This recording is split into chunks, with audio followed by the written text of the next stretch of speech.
Sein schwarzes Haar reflektierte ihre leuchtenden Gesichter.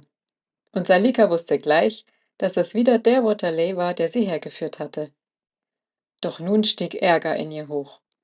Sie war mit Shani und Ardea sehr gut aufgestellt und hätte diese Angelegenheit gut selbst regeln können. Doch als der Grabscher sich vor dem Waterley aufbaute, spürte sie, dass hier noch andere Befindlichkeiten eine Rolle spielten. Was mischst du dich ein, Waterrana? Salika verstand kein Waterleisch. Sie sah nur, wie manche Umstehenden abschätzig lachten. Waterrana. Und was machst du dich an die Mädchen ran? Unbeeindruckt blieb er zwischen ihnen stehen.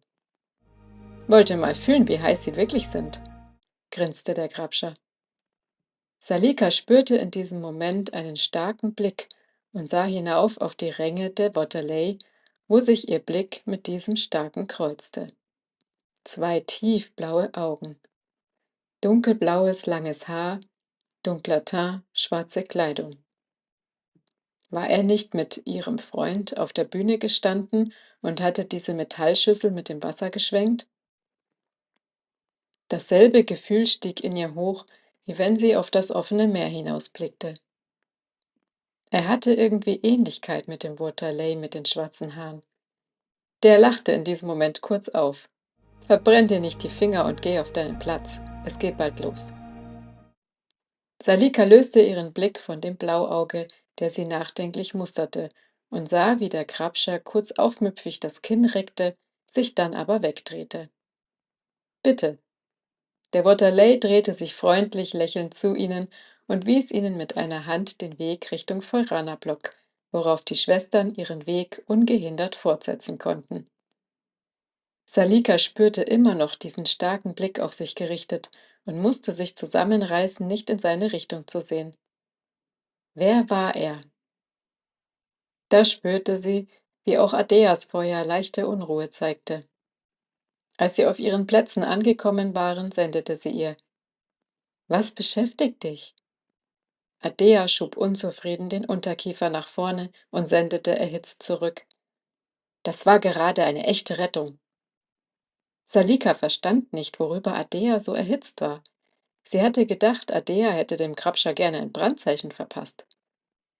Wie meinst du das?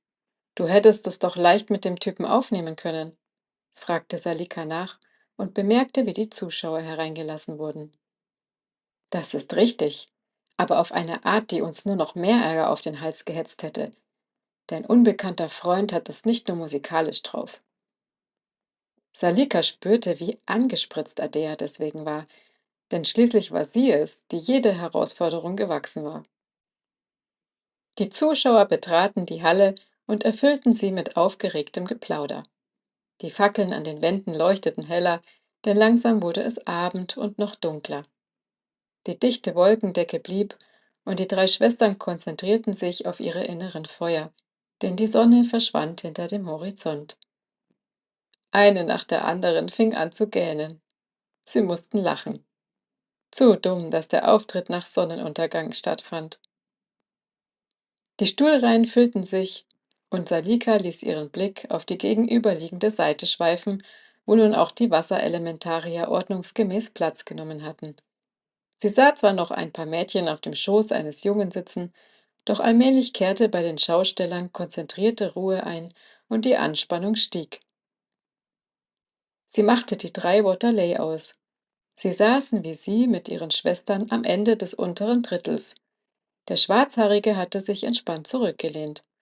Sein Bruder wuschelte sich gerade durch die türkisen Haare, und der, dessen blauen Augen die Weiten des Meeres widerspiegelten, lehnte auf seine Knie nach vorne gestützt und schien den Zuschauerraum zu beobachten. Was waren das bloß für Waterley? Sie wirkten ganz anders als die meisten, mit denen sie es bislang zu tun hatte. Irgendwie verwurzelt und sich nicht so dem Treiben und dem Fließen hingebend.